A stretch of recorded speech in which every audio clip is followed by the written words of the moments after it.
Boa tarde a todos. Estamos em reunião da Comissão Permanente de Constituição, Legislação e Redação. Presente eu, Kleber Davi, e o nosso companheiro Renato Moraes. Gostaria de solicitar a técnica administrativa Débora fazer a leitura da última ata, por favor.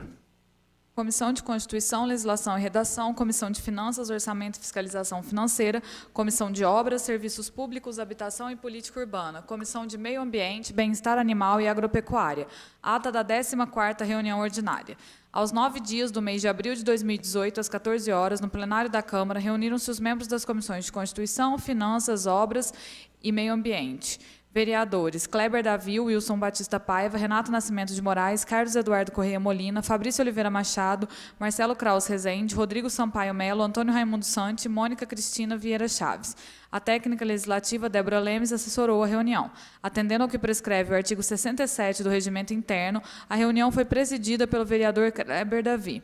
Havendo o número regimental, o presidente deu início à reunião solicitando a leitura da ata da 13ª reunião da Comissão de Constituição, a qual foi aprovada pelos membros presentes da comissão.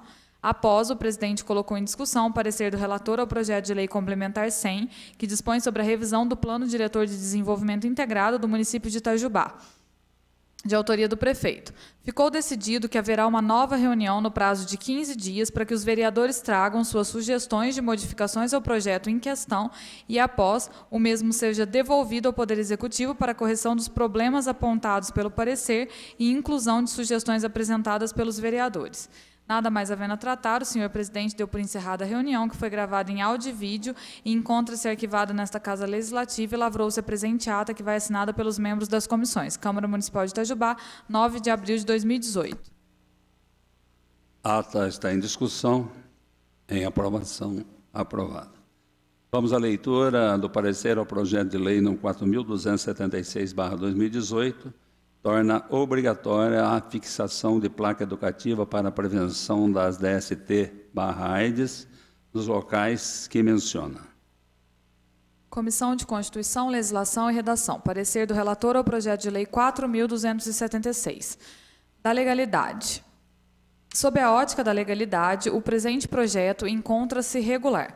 Da iniciativa. Não há qualquer infringência quanto ao princípio da iniciativa do processo legislativo. Da redação. Em relação à redação do projeto de lei, o mesmo segue as regras da Lei Complementar 95. Do tipo legal. Foi correta a utilização do tipo legislativo projeto de lei ordinária. Voto do relator. Isso posto, diante dos aspectos formais que cumpre-me examinar nesse parecer, não há óbices, seja de cunho legal ou constitucional, a remessa ao plenário dessa edilidade do projeto de lei 4.276 para sua apreciação e votação. Itajubá, 28 de março de 2018, Wilson Batista Paiva, relator da Comissão de Constituição. Parecer ao projeto número 4.276/2018 está em discussão. Vereador Renato Moraes, com a palavra. Senhor presidente, muito boa tarde. Boa tarde, Débora. Boa tarde, Wallace, todos que podem estar nos acompanhando pela internet. Senhor presidente, eu tenho duas observações com relação a esse projeto de lei.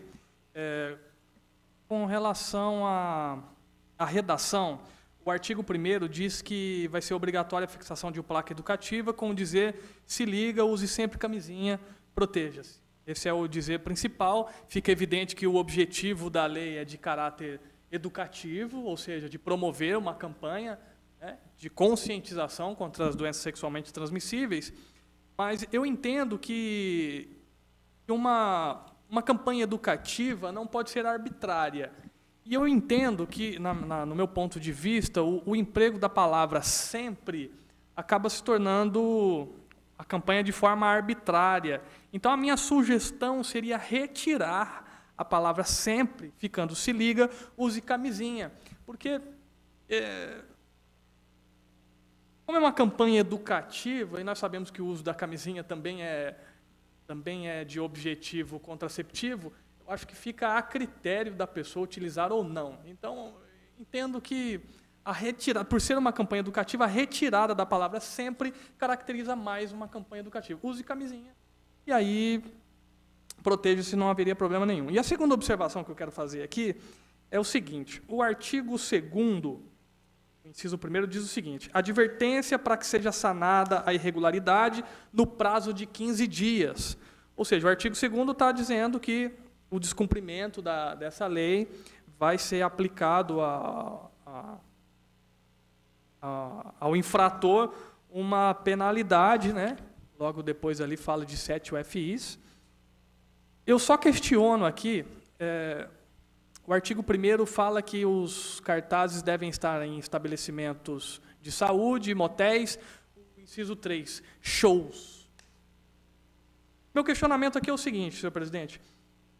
Tendo em vista que um show acontece uma noite, um dia, né, não há como aplicar, nesse caso, um período de 15 dias para que seja regularizada a situação. Então, aqui diz o seguinte, ó, o descumprimento do artigo 2º, o descumprimento do disposto dessa lei, sujeito o estabelecimento infrator às seguintes penalidades. Advertência para que seja sanada a irregularidade no prazo de 15 dias. Depois de 15 dias já passou muito tempo que o show já aconteceu, não há possibilidade do infrator regularizar a situação. Então, a minha sugestão aqui seria retirar minha sugestão, tá, senhor presidente? Seria retirar do artigo 1º, o inciso 3º, shows, renumerando os demais, somente pelo fato de não ter como utilizar 15 dias depois para verificar, porque o show já acabou, já terminou, então não há como regularizar, nem mesmo como puni-lo. Correto. Agora, já as demais, eu vejo que não há problema nenhum. Correto, vereador. Eu só queria uma orientação, viu, Débora? Não sei se pode ser sua, tem que ser do jurídico, se nós podemos fazer essas sugestões através da comissão, ou se isso seria feito através de uma emenda. A comissão pode. Então, você pode registrar, também concordo com o vereador Renato, a comissão faria a aprovação do parecer com essas correções. Ok? Suprimir o inciso 3º do parágrafo 1º, né? E também a palavra sempre do artigo 1º. Tá, eu só gostaria de esclarecer que nesse caso de shows que o vereador Renato expôs, o caso da aplicação das multas, no momento da aplicação, não vai aplicar todas as multas. Aí a autoridade vai escolher qual a multa aplicável. Então, no caso da advertência, ela não se aplica a shows, mas ela pode se aplicar aos outros. Aí, no caso de show, poderia aplicar outros tipos de multas, que não a advertência. Pelo que está aqui escrito no artigo 2º, não é obrigatório que se aplique todas essas infrações. Tá. Então, não haveria necessidade de retirar shows, só se vocês quiserem realmente. Vereador Renato, estou acompanhando sua sugestão. Não compreendi seu raciocínio, Débora. Gentileza. Certo.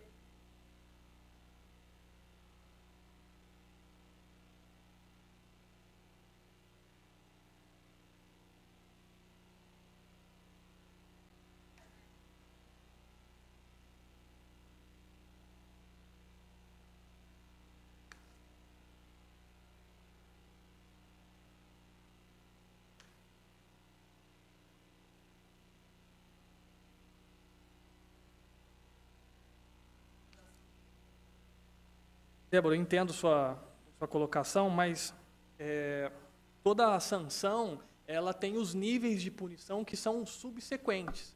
Ou seja, primeiro uma advertência, depois um cancelamento, depois uma multa.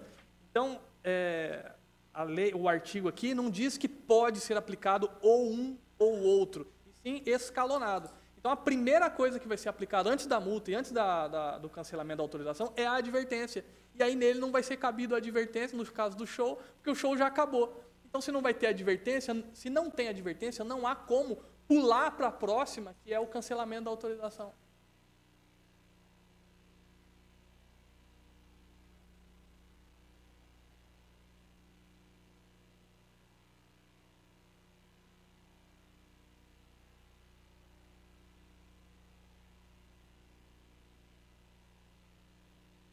Vamos.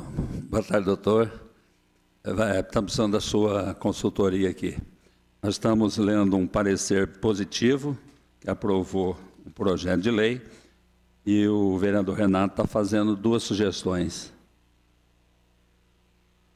Pode ver.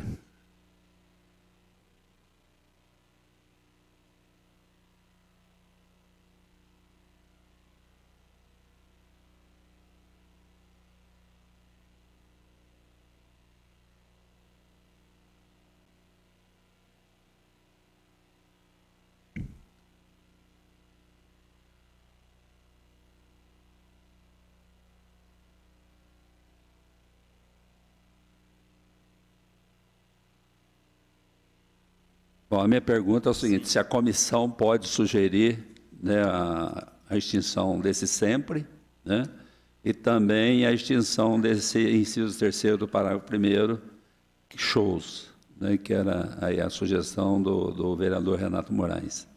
A Comissão de Constituição e Legislação, né? Isso. A Constituição de Constituição e Legislação, ela se atém aos aspectos de legalidade, né, e constitucionalidade.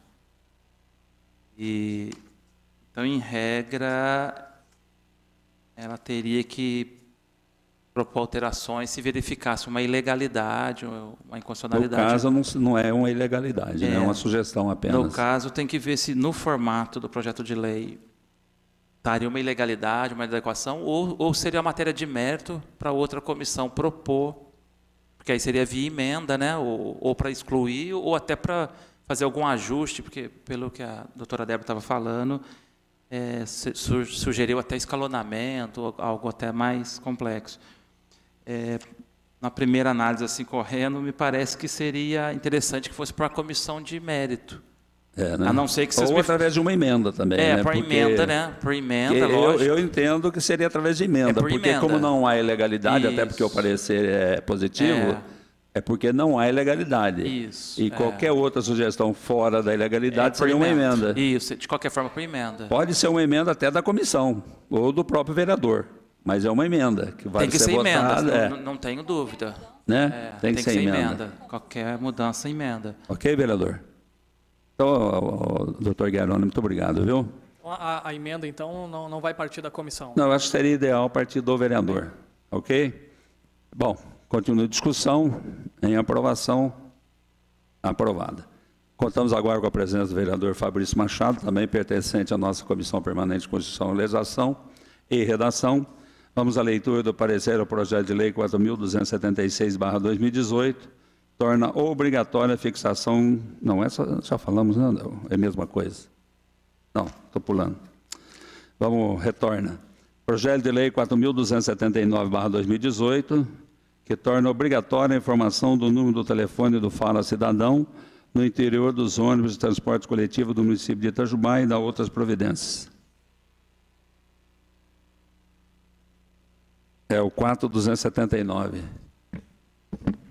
Comissão de Constituição, Legislação e Redação. Parecer do relator ao projeto de lei 4.279, da legalidade. Sob a ótica da legalidade, o presente projeto encontra-se regular. Da iniciativa, não há qualquer infringência quanto ao princípio da iniciativa do processo legislativo. Da redação, em relação à redação do projeto de lei, o mesmo segue as regras da Lei Complementar 95. Do tipo legal, foi correta a utilização do tipo legislativo projeto de lei ordinária.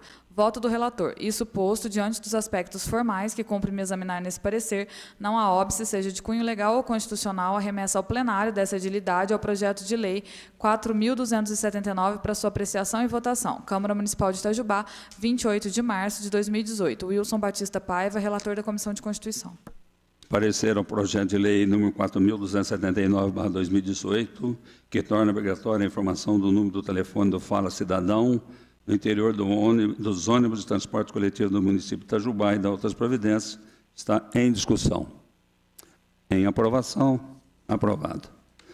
Parecer ao projeto de lei 4.283/2018, dispõe sobre a obrigatoriedade de inclusão de intérprete da língua brasileira de sinais, Libras, em todos os eventos públicos do município de Itajubá.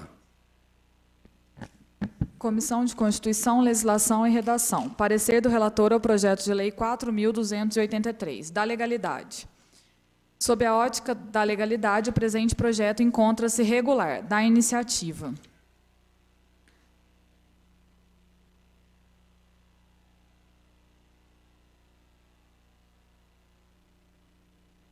A iniciativa é a fase que deflagra o processo legislativo e seu exercício depende fundamentalmente da delegação da legislativa. Assim, a iniciativa pode ser vinculada, privativa ou concorrente.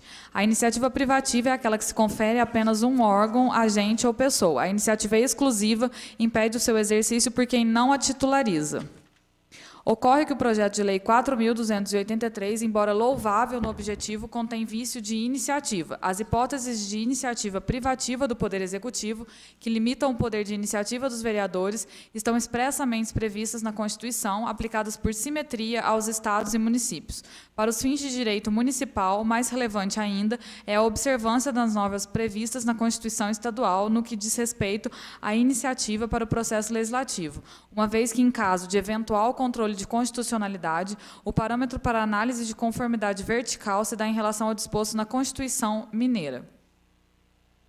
O projeto de lei 4.283 busca, acima de tudo, a criação de um dever específico ao poder público consistente na garantia da atuação de um intérprete de Libras em todos os eventos oficiais de órgãos públicos municipais, matéria que diz respeito à estruturação dos órgãos da administração pública que deverão contratar os profissionais capacitados para a interpretação, seja através de licitação para obtenção de serviços, seja por criação de vaga a ser preenchida por concurso público. Apesar de honrosa sob o ponto de vista material, a proposta não poderia ter sido apresentada por membro do Poder Legislativo, uma vez que a iniciativa para projetos que determinem a estruturação de órgãos da administração pública ou que lhe atribuam encargos que não apenas detalhem a execução de atribuições já existentes, compete apenas ao chefe do Executivo enquanto responsável pela organização administrativa. À vista do exposto, a presente proposição, ainda que louvável no que tange ao seu mérito, padece de vício de iniciativa, da redação. Em redação, a redação do projeto de lei, o mesmo segue as regras da Lei Complementar 95. Do tipo legal, foi correta a utilização do tipo legislativo projeto de lei ordinária. Voto do relator. Isso posto, diante dos aspectos formais que cumpre-me examinar nesse parecer, há óbice para o prosseguimento da proposição em razão de vício de iniciativa, devendo o mesmo ser arquivado. Câmara Municipal de Itajubá, 6 de abril de 2018, Wilson Batista Paiva, relator da Comissão de Constituição. Agora ainda com a presença do vereador Wilson do Povo, também da nossa comissão. Wilson, seja bem-vindo aí. Discussão do parecer ao projeto de lei 4.283/2018. O parecer está em discussão, em aprovação, aprovado. Eu gostaria de passar os trabalhos agora ao vereador Renato Moraes, porque o próximo parecer é um projeto de minha autoria. Eu volto daqui a pouco. Muito boa tarde a todos. Então, gostaria de solicitar a Débora que fizesse a leitura do parecer do projeto 4282, que altera a redação da Lei Municipal 2247, que dispõe sobre o atendimento em estabelecimentos bancários do município, de autoria do vereador Kleber Davi. Comissão de Constituição, Legislação e Redação. Parecer do relator ao projeto de lei 4.282.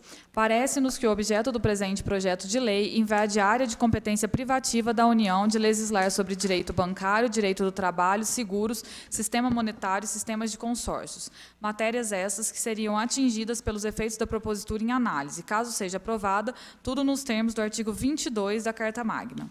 O projeto de lei visa proibir que os caixas das instituições bancárias vendam títulos de capitalização, seguros, consórcios e outros produtos, o que caracterizaria uma intervenção no domínio econômico, em ofensa ao artigo 170 da Constituição Federal, que permite o livre exercício das atividades econômicas.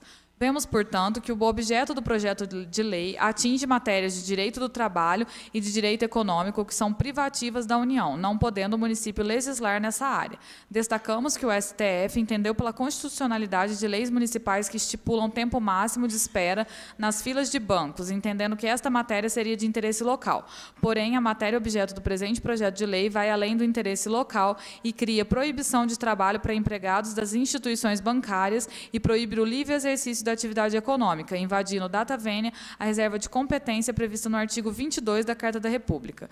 No que se refere ao texto do projeto de lei, que visa obrigar os estabelecimentos a implantar o atendimento através do fornecimento de senhas, vemos que essa obrigação já existe e está prevista na Lei Municipal 2.247, não podendo o presente projeto de lei repetir leis já existentes, estando em dissonância com o inciso 4º do artigo 7º da Lei Complementar 95, que dispõe sobre a elaboração, redação e alteração das leis.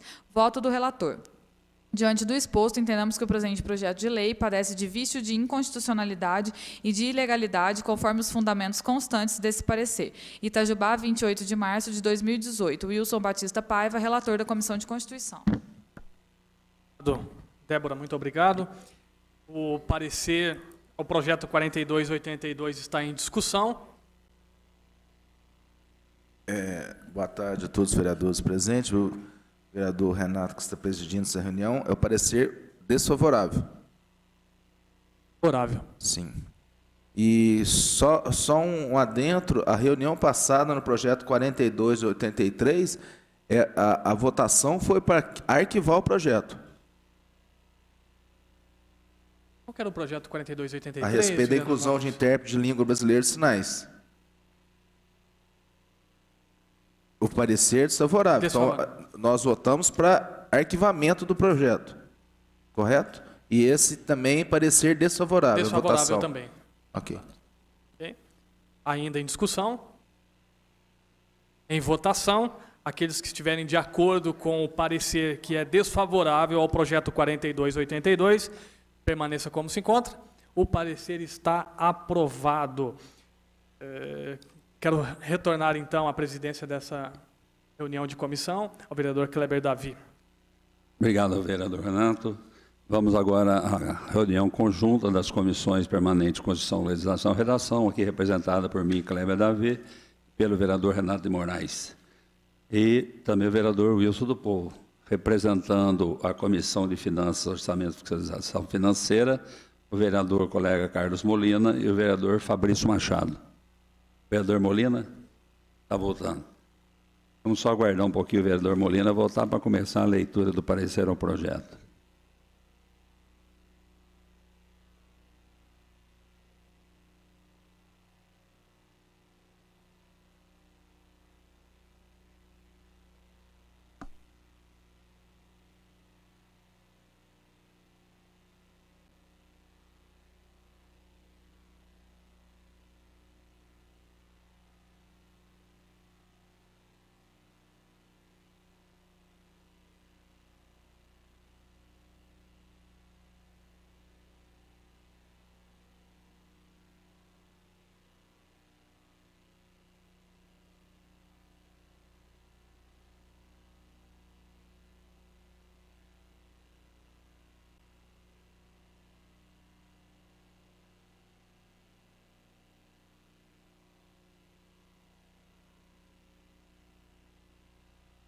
Dando continuidade, então, com a presença do vereador Carlos Molina, agora eu solicito à técnica administrativa Débora a leitura do parecer ao projeto de lei complementar número 109/2018, que institui o Programa de Recuperação Fiscal de Itajubá de 2018, o PROREFI 2018, e dá outras providências. Comissão de Constituição, Legislação e Redação, Comissão de Finanças, Orçamento e Fiscalização Financeira. A competência e a iniciativa do projeto de lei estão corretas, pois cabe ao município legislar sobre a instituição e arrecadação dos tributos de sua competência e cabe ao prefeito a iniciativa de projetos sobre matérias orçamentárias, tudo conforme o artigo 30, inciso 3º, e o artigo 48, inciso 4º, ambos da Lei Orgânica Municipal. O município pode criar programas de recuperação de crédito com condições especiais de pagamento ou parcelamentos de débitos, desde que, através de lei específica, conforme determina o artigo 150, parágrafo 6º da Constituição, combinado com o artigo 155-A com o artigo 181, incisos 1º e 2º, ambos do Código Tributário Nacional. Além da exigência de lei específica, o artigo 4º e 5º da Lei Complementar 101, Lei de Responsabilidade Fiscal, permite a concessão de anistia e ou remissão, desde que o município demonstre o preenchimento de 2 requisitos, a saber, 1. Estimativa do impacto orçamentário financeiro no exercício que entrará em vigor a renúncia e nos 2 anos subsequentes. 2. Demonstrar pelo menos uma das 2 condições a seguir: que a renúncia foi considerada na estimativa de receita da lei orçamentária na forma do artigo 12 e de que não afetará as metas dos resultados fiscais previstas no anexo próprio da Lei de Diretrizes Orçamentárias, e estar acompanhada de medidas de compensação no período mencionado no caput por meio do aumento de receita proveniente da elevação de alíquotas, ampliação da base de cálculo, majoração ou criação de tributo ou contribuição. Vale conferir a legislação aplicável. Analisando os autos, vemos que o primeiro requisito foi atendido, posto que a proposição está acompanhada da estimativa de impacto orçamentário financeiro no exercício 2018, 2019 e 2020. Porém, não há comprovação nos autos do cumprimento do segundo requisito, que abrange duas hipóteses. 1. Comprovar que a renúncia de receita foi considerada na estimativa de receita da lei orçamentária, na forma do artigo 12, e de que não afetará as metas ou resultados fiscais previstas no anexo próprio da lei de diretrizes orçamentárias, ou 2. Comprovar as medidas de compensação do período mencionado por meio do aumento da receita, proveniente da elevação de alíquotas, ampliação da base de cálculo, majoração ou criação de tributo ou contribuição. Desta forma, opinamos que seja comprovado documentalmente nos autos no processo legislativo o cumprimento dos requisitos acima relacionados. No que se refere à estimativa de impacto, verificamos que a documentação exigida na Lei de Responsabilidade Fiscal foi acostada ao projeto de lei. As condições da adesão e parcelamento estão disciplinadas no projeto com a discriminação dos débitos que poderão ser incluídos no programa e os excluídos e os requisitos para formalização do acordo, inexistindo vícios de inconstitucionalidade ou ilegalidade nos artigos do projeto de lei. Observamos que a proposição foi apresentada na forma de lei complementar, porém o artigo 47 da Lei Orgânica Municipal prevê que somente serão objeto de lei complementar o Código Tributário, o Código de Obras e o Código de Posturas. Assim, surge a dúvida se o PROREF pode ser tratado por lei complementar ou se deveria ser tratado por lei ordinária, uma vez que não há previsão na Lei Orgânica Municipal de reserva desse tema para a lei complementar. Para responder essa indagação, ponderamos que a lei complementar não é superior à lei ordinária, diferenciando-se desta pela matéria que trata, pelo quórum de votação, pela denominação própria e até pela numeração diferente. Se a Constituição Federal prevê expressamente que determinado assunto seja disciplinado por lei complementar, é evidente que esse assunto não pode ser tratado por outra espécie de norma. Em regra, uma lei complementar, devido ao rigor de sua aprovação, poderia alterar ou vir a tratar de assunto de competência de lei ordinária, mas o contrário não poderia ocorrer. Nesta primeira hipótese, teríamos que uma norma com rótulo e quórum de lei complementar, mas materialmente o seu objeto seria de lei ordinária. Segundo a Constituição, vemos que a área mais sensível e evidente a este debate sobre a adequação de lei complementar ou de lei ordinária se dá em matérias tributárias, como, por exemplo, no disposto do artigo 150 da Carta Magna, que cria uma imunidade, proibindo a instituição de imposto sobre o patrimônio, renda ou serviços ou de determinadas instituições na forma da lei. É certo que, nesse caso, a expressão na forma da lei se refere à lei complementar, pois somente esta poderia tratar sobre as limitações do poder de tributar previstas na Carta Magna. Em nosso modesto entendimento, e salvo o melhor juízo, parece-nos que somente as matérias previstas na lei orgânica deveriam ser tratadas em lei complementar, ou seja, o Código Tributário, o Código de Obras e o Código de Posturas, em razão da reserva expressa criada na lei orgânica e até mesmo para preservar a numeração diferenciada entre leis complementares e leis ordinárias. Entretanto, no caso do presente projeto de lei, vemos que sua matéria atinge diretamente questões previstas no Código Tributário Municipal, pertinentes ao recebimento de créditos tributários, imposição de multas, forma de pagamento e outros aspectos, razões pelas quais entendemos que a utilização de lei complementar está adequada, pois reflete no Código Tributário que é matéria reservada à lei complementar. Diante de todo o exposto, parece-nos que é necessário comprovar documentalmente nos autos do processo legislativo que a renúncia de receita foi considerada na estimativa de receita da lei orçamentária, na forma do artigo 12 da Lei de Responsabilidade Fiscal, e de que não afetará as metas de resultados fiscais previstas no anexo próprio da Lei de Diretrizes Orçamentárias, ou 2. Comprovar as medidas de compensação no período mencionado por meio do aumento de receita, proveniente da elevação de alíquotas, ampliação da base de cálculo, majoração ou criação de tributo ou contribuição, conforme a exigência do artigo 14 da Lei de Responsabilidade Fiscal. Entendemos ainda que a matéria pode ser tratada em lei complementar. Voto dos relatores. Diante do exposto, opinamos pelo prosseguimento pelo cumprimento dos requisitos do artigo 14 da Lei de Responsabilidade Fiscal. E isto feito, opinamos pelo prosseguimento do feito com as demais fases do processo legislativo nos termos do regimento interno. Itajubá, 26 de março de 2018, Wilson Batista Paiva, relator da Comissão de Constituição, Carlos Eduardo Correia Molina, relator da Comissão de Finanças. Parecer ao projeto de lei complementar número 109/2018 está em discussão. Em aprovação, aprovada.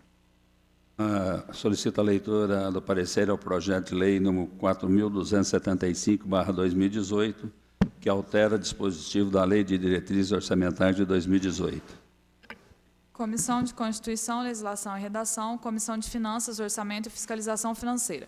Parecer dos relatores ao projeto de lei 4.275. Parecer dos relatores.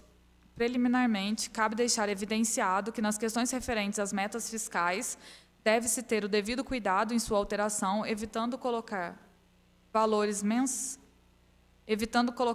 surreais e possíveis consequências orçamentárias que possam alterar o equilíbrio fiscal e descumprimento da legislação que dispõe sobre o assunto.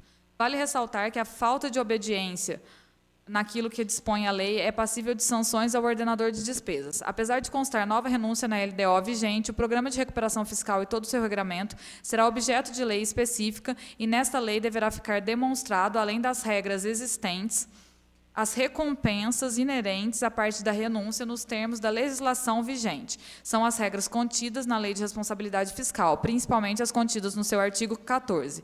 No que diz respeito à renúncia de receita, independentemente de sua natureza e do período, produzirá efeitos financeiros negativos na execução orçamentária e, consequentemente, no fluxo de caixa do período. De acordo com o artigo 14, caput da Lei de Responsabilidade Fiscal, a concessão ou ampliação de incentivo fiscal ou benefício de natureza tributária, da qual decorra renúncia da lei orçamentária, deverá estar acompanhada de estimativa do impacto orçamentário financeiro, no exercício em que deve iniciar sua vigência nos dois seguintes: atender ao disposto na LDO e a pelo menos a uma das seguintes condições.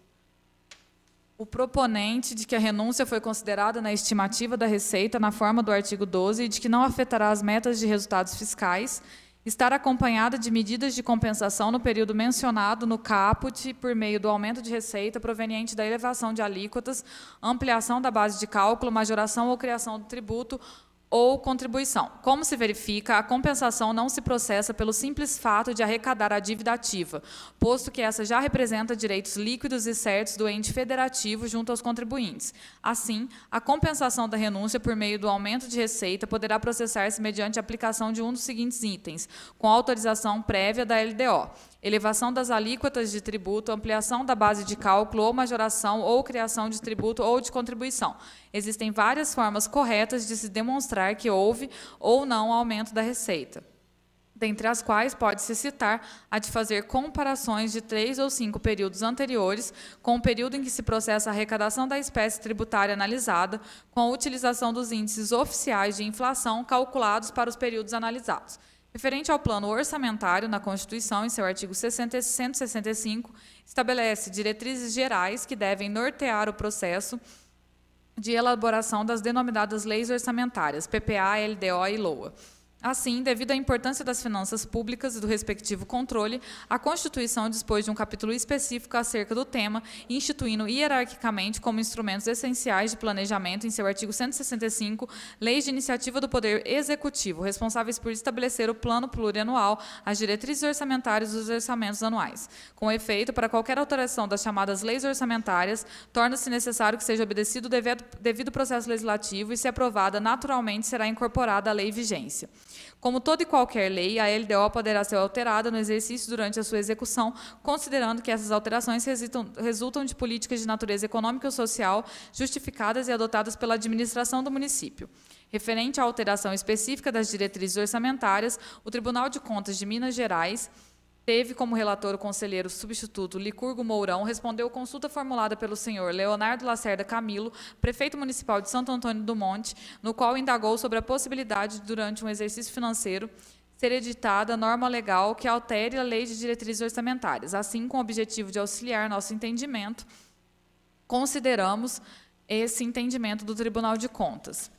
Nesse sentido, em resposta ao questionamento, também sobre assunto semelhante, o IBAN, no parecer 381 e 842, também externou o seu entendimento, que verificamos que a alteração em análise poderá ocorrer, sendo necessário apenas o cumprimento das observações legais em obediência ao devido processo legislativo, para posterior aprovação de lei específica que disponha sobre todas as regras e recompensas orçamentárias referentes ao Programa de Recuperação Fiscal do município de Itajubá.